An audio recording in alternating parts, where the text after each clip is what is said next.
Dans le monde de la pizza, rapidité de livraison et qualité des ingrédients restent essentiels. Le vrai moyen de développer votre entreprise, c'est par des idées novatrices et une innovation majeure dans la pizza. Le pepperoni pré-tranché, c'est assurément la croûte farcie, mais qui est vraiment responsable de la création de cette délicieuse gourmandise? Eh bien, aujourd'hui, nous allons vous raconter qui a vraiment inventé la pizza à croûte farcie. Mais avant de commencer, assurez-vous de vous abonner à la chaîne Weird History Food. Ensuite, laissez un commentaire et dites-nous quelles autres innovations culinaires vous aimeriez découvrir. Maintenant, voyons si nous ne pouvons pas régler ça en 30 minutes ou moins. Comme toute histoire de fast-food, tout commence par l'amour d'un plat et le rêve de le partager avec des millions. En 1958, deux frères, Dan et Frank Carney, alors étudiants à l'université d'État de Wichita au Kansas, ont emprunté $600 à leur mère pour ouvrir ce qui était à l'époque une rareté aux États-Unis, une pizzeria. Difficile d'imaginer un monde sans pizzeria à chaque coin de rue. Et qui le voudrait? Un an après, Pizza Hut était un succès. Et en une décennie, ils avaient plus de 1000 établissements diffusant leur toit rouge emblématique dans le monde entier. Le succès mondial de la chaîne a mené à son rachat par PepsiCo en 1977, d'où est né le mème « Pepsi ça va ?» dans les années 1980. Le marché de la pizza s'est saturé avec l'arrivée de Little Caesars et Domino's, poussant Pizza Hut à évoluer. En 1983, la chaîne a lancé la Personal Pan Pizza pour faire de la pizza un déjeuner rapide au lieu d'un repas du soir. Pizza à emporter pour déjeuner et dîner, 2 repas sur 3, c'est pas mal. Dans les années 1990, l'expansion s'est poursuivie avec Pizza Hut ouvrant son premier établissement derrière le rideau de fer à Moscou. Pour information, la pizza préférée des Russes promettait la maspa, garnie de sardines, thon, maquereau, saumon et oignons. Donc plus personne ne veut entendre l'argument selon lequel l'ananas n'a pas sa place sur une pizza. 1994 a marqué la première baisse de bénéfices de l'entreprise. Après cela, la chaîne a compris qu'elle devait prendre des risques. Sous une nouvelle direction, ils ont lancé ce qui allait vite devenir une sensation mondiale. La pizza à croûte farcie, ressemblant à une pizza classique, offrait un bonus, un anneau de mozzarella dans la croûte. Ce que les scientifiques jugeaient impossible était devenu réalité. Du fromage à chaque bouchée.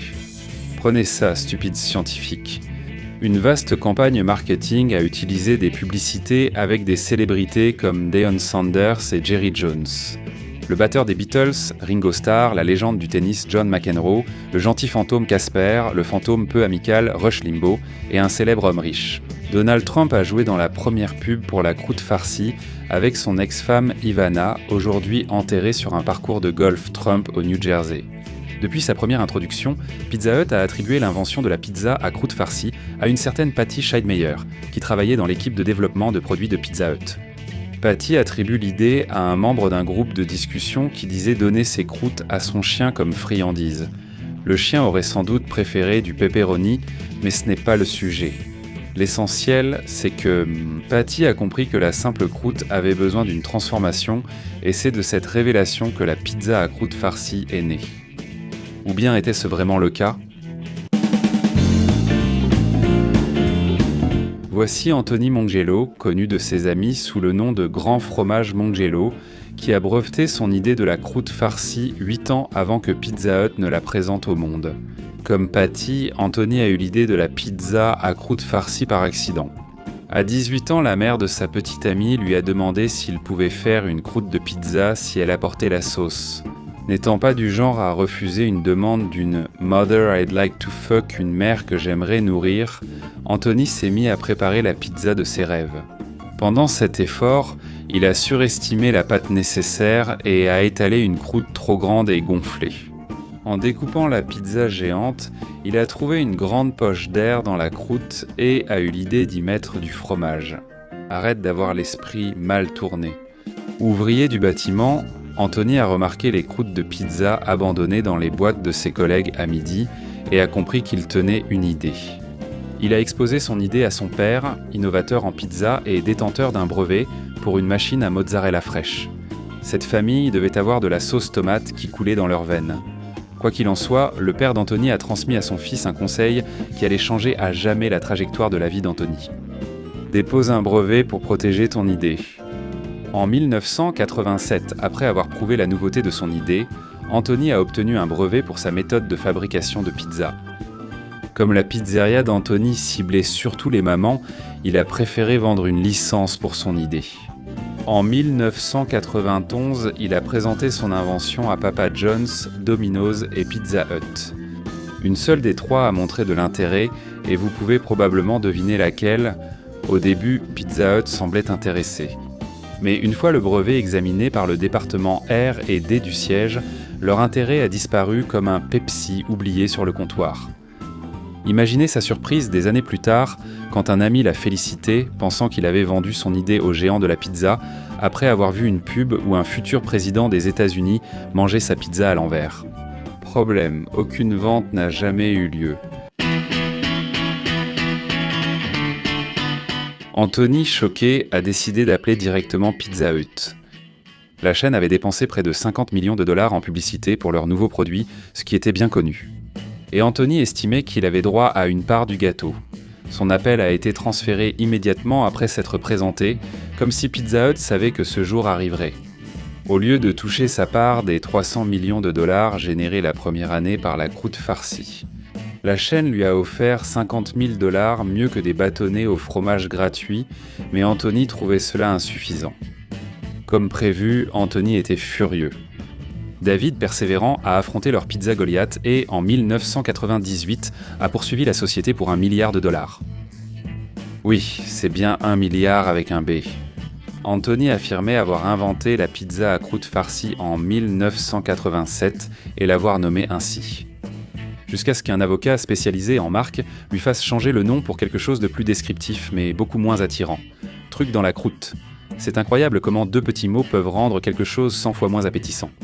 Anthony et son équipe d'avocats se sont battus durement pendant 1 an, soumettant même Anthony à 3 jours de déposition à un moment donné, sur la façon dont sa méthode de mettre du fromage dans la pâte était différente de celle de Pizza Hut.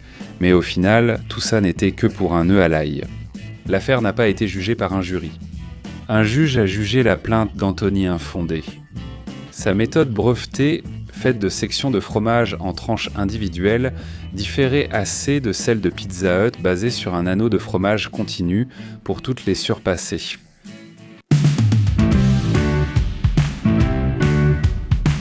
Bien qu'ayant gagné contre Anthony, la domination de Pizza Hut et sa croûte farcie allait bientôt finir. Après le succès de cette astuce pizza, la chaîne a vu ses ventes grimper de 16% l'année suivante avec la croûte farcie. Souhaitant exploiter davantage ce créneau de pizza originale, la chaîne a investi 50 millions de dollars pour que ses experts créent encore plus d'innovations autour de la pizza. Mais leurs expériences ont finalement impacté financièrement l'entreprise. Et PepsiCo a rapidement fusionné toutes ces chaînes de restauration rapide, Pizza Hut, Taco Bell et Kentucky Fried Chicken en une seule entité, allant même jusqu'à transformer certains établissements en guichets uniques pour une surcharge de restauration rapide. Plus besoin de parcourir 3 magasins pour un burrito au poulet frit et au pepperoni, votre dîner de rêve est maintenant au même endroit. La pizza à croûte farcie étant un grand succès chez Pizza Hut, d'autres marques s'y sont rapidement mises aussi. Bourrer les croûtes est rapidement devenu tendance, et Di Giornopa Livraison a lancé en 2000 une pizza surgelée à croûte farcie. Dès lors, la guerre des croûtes farcies s'est intensifiée avec des garnitures dépassant la simple mozzarella. En 2003, Pizza Hut a lancé la croûte farcie au cheddar stocked crust gold. Ensuite, les innovations ont continué à s'intensifier. Des spécialités régionales du monde entier. Croûte farcie aux marmites de Nouvelle-Zélande, farce saumon fromage à Hong Kong et recettes japonaises à la camomille, crevettes et saucisses. Pour ne pas être en reste, en 2016, les Pizza Hut des États-Unis ont fourré leur croûte avec la chose la plus américaine qui soit, des hot dogs. Les pères fondateurs en seraient fiers. La folie de la croûte farcie a même engendré sa propre théorie du complot. Selon certaines sources, à cause d'un surplus de produits laitiers, les agriculteurs cherchaient à s'en débarrasser.